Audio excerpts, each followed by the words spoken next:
Supreme court dead line ముగిసింది. తెలంగాణ ఫిరాయింపు ఎమ్మెల్యేల పిటిషన్లపై నేడు సుప్రీంకోర్టులో తీర్పు వెలువడనుంది. నేటి వరకు డెడ్ లైన్ ఇచ్చింది సుప్రీంకోర్టు. ఇక 4 వారాల్లోగా విచారణ పూర్తి చేయాలని సుప్రీంకోర్టు ఆదేశాలు జారీ చేసింది. ఇక దానం నాగేందర్, కడియం శ్రీహరి పిటిషన్లను స్పీకర్ విచారించారని, ఇక ఇప్పటికే 5 ఎమ్మెల్యేల అనర్హత పిటిషన్లను కొట్టివేశారు స్పీకర్. ఇక ఎమ్మెల్యేలు పార్టీ మారినట్టు ఆధారాలు లేవు అని స్పీకర్ గడ్డం ప్రసాద్ తెలిపారు. ఇక మిగిలిన 5 ఎమ్మెల్యేల పిటిషన్లపై నిర్ణయం తీసుకునేందుకు మరింత సమయం కావాలని సుప్రీంకోర్టును స్పీకర్ కోరే అవకాశం కనిపిస్తుంది. ఇటు దానం నాగేందర్ మరియు కడియం శ్రీహరి ఇద్దరిపై వేటు పడే అవకాశం కనిపిస్తుంది. సుప్రీంకోర్టు తీర్పుపై ఉత్కంఠ ఎదురు చూస్తున్నది బీఆర్ఎస్. ప్రస్తుతం ఇదే అంశంపై పూర్తి సమాచారం మా ప్రతినిధి సతీష్ అందిస్తారు.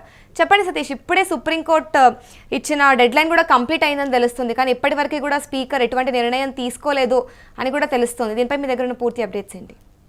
మూల్య దీనికి సంబంధించి గతంలో ఏదైతే స్పీకర్ కి సంబంధించి పిటిషన్లు ఉండేనో దానికి ఇప్పటికే ఫస్ట్ 3 నెలల సమయం ఇచ్చారు స్పీకర్ కి. దాని తర్వాత స్పీకర్ ఎలాంటి కోర్టుకి ఎలాంటి వివరణ ఇవ్వలేదు, స్పీకర్లకు సంబంధించి ఎలాంటి నిర్ణయం తీసుకోలేదు.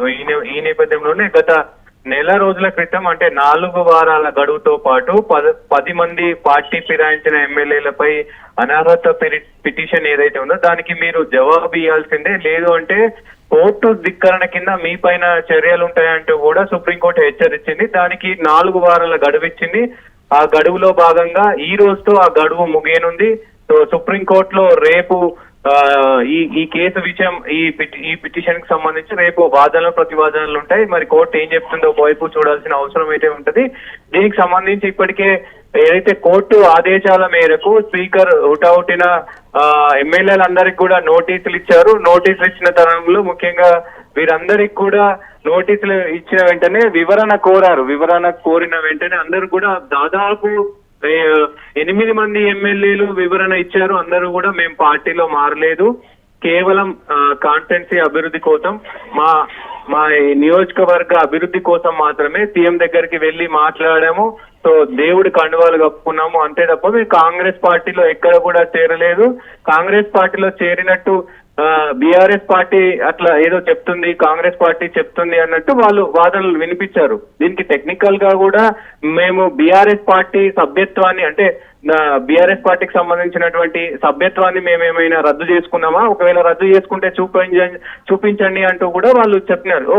మొత్తానికి నిన్న ఏదైతే 5 స్పీకర్ క్లీన్ చిట్ ఇచ్చారో, సో 5 పాటు ఇంకొక 3 కూడా ఈ రోజు క్లీన్ చిట్ ఇచ్చే అవకాశం ఉందన్నట్టు కూడా తెలుస్తా ఉంది. దాంట్లో ముఖ్యంగా ఏదైతే కడియం శ్రీహరి కావచ్చు, ఏదైతే దానం నాగేందర్ కావచ్చు, ఈ రెండు ఎమ్మెల్యేలకు సంబంధించి ఏ నిర్ణయం తీసుకుంటుంది సుప్రీంకోర్టు అనేది చర్చనీయాంశం ఉంటుంది. సుప్రీంకోర్టుకి సంబంధించి కూడా ఇది న్యాయ చట్టబద్ధకు సంబంధించిన విషయం కాబట్టి చట్టంలో ఏ ఆర్టికల్స్ ఉంటాయి, ఆర్టికల్స్ ప్రకారం చట్టంలో దానికి సంబంధించిన అన్ని కూడా పరిశీలించి వాదనలు ప్రతివాదనలు, సో చట్టానికి సంబంధించిన న్యాయ నిపుణులు అన్ని గతంలో ఏం చేశారు, ఫిరాయింపు ఎమ్మెల్యేలకు సంబంధించి సో పార్టీ మారినప్పుడు ఏం చేశారు, అవన్నీ పరిగణనలోకి తీసుకొని తీర్పు అయితే ఇవ్వబోతుంది సుప్రీంకోర్టు. దీనికి సంబంధించి ఇప్పటికే 8 మంది అయితే క్లీన్ చిట్, అంటే ఈ రోజు ఒక 3 ఇస్తారనే వాదనలు వినబడుతుంది.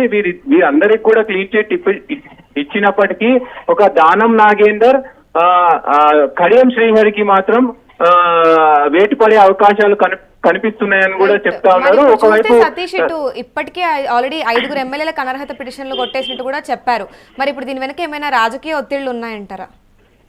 దీనికి సంబంధించి ఇప్పటికే బీఆర్ఎస్ పెద్ద ఎత్తున వాదనకు దిగింది. ఎందుకంటే నిజంగా మీరు బీఆర్ఎస్ పార్టీలో ఉంటున్నాము అంటూ చెప్తున్నారు. సో మరి బీఆర్ఎస్ పార్టీలో ఉంటే బీఆర్ఎస్ కండువా వేసుకొని ప్రజల్లోకి వెళ్ళండి అంటూ కూడా వాదనలు ప్రతివాదనలు చేస్తా ఉన్నారు. సో ఈ నేపథ్యంలోనే దీనికి సంబంధించి అంటే సుప్రీంకోర్టులో అనౌన్స్మెంట్ వచ్చేదాకా వీళ్ళు వెయిట్ చేస్తారు. దాని తర్వాత ఏంటి కార్యాచరణ అనేది కూడా బీఆర్ఎస్ పార్టీతో పాటు ముందుకెళ్లే అవకాశం ఉంది. ఒకవైపు కడియం శ్రీహరి కూడా మినహాయింపు వచ్చే అవకాశం ఉన్నట్టు తెలుస్తా ఉంది. కడియం శ్రీహరి కూడా నేను పార్టీ మారలేదు, నా సభ్యత్వాన్ని కూడా నేను రద్దు చేసుకోలేదు, టెక్నికల్ గా అంటే సుప్రీంకోర్టుకి ఏదైతే మొత్తం టెక్నికల్ కావచ్చు, ఆ అంశాలు కావచ్చు, ఇవన్నీ కూడా సుప్రీంకోర్టుకి అందించాలంటే టెక్నికల్ గా చట్టానికి సంబంధించిన ఆర్టికల్స్ కావచ్చు, చట్టానికి సంబంధించిన అన్ని కూడా సమర్పించాల్సిన అవసరం ఉంటది. సో ఈ నేపథ్యంలో ఎందుకంటే బీఆర్ఎస్ పార్టీ సభ్యత్వం ఇప్పటికీ కూడా కడియం శ్రీహరి బీఆర్ఎస్ పార్టీ సభ్యత్వంలో ఉన్నారు. ఒక దానం నాగేందర్ తప్ప ఒక మిగతా 9 మందికి అందరికి కూడా క్లీన్ చిట్ వచ్చే అవకాశం ఉన్నట్టు కనబడుతోంది. కానీ మరి న్యాయస్థానం ఎలా దీన్ని తీసుకుంటది, ఇటు బీఆర్ఎస్ పార్టీకి సంబంధించిన లీగల్ టీం కూడా మరి ఏ డాక్యుమెంట్ సమర్పిస్తారు, ఏ లీగల్ అంశాలను సుప్రీంకోర్టు దృష్టికి తీసుకెళ్తారు, ఏ విషయాలపైన మరి అక్కడ న్యాయ నిపుణులతో చర్చిస్తారు అనేది కీలకంగా మారింది. ఏదేమైనప్పటికీ రేపు ఈ కేసు ఒక కొలికొచ్చే అవకాశం ఉంది. ఈ రోజు వాదనలు వింటారు, మొత్తం స్పీకర్ సమర్పించే ఆ డాక్యుమెంట్స్ అన్ని కూడా ఈ రోజు చూస్తారు. రేపు మరి వాదనలు విన్న తర్వాత మరి కోర్టు తీర్పు ఇస్తుందా లేకపోతే తీర్పును వాయిదా వేస్తుందా ఏంటి అనేది ప్రస్తుతం అయితే పూర్తి చర్చనీయాంశం అయింది. Amulya. Right, thank you Satish. ప్రస్తుతం చూసుకుంటే సుప్రీం కోర్టు ఇచ్చిన గడువు అయితే డెడ్ లైన్ కంప్లీట్ అయిపోయిందని కనిపిస్తుంది. ఇక తెలంగాణ ఫిరాయింపు ఎమ్మెల్యేల పిటిషన్లపై నేడు సుప్రీంకోర్టులో తీర్పు వెలువడనుంది. ఇక నేటి వరకు డెడ్ లైన్ ఇచ్చింది సుప్రీంకోర్టు.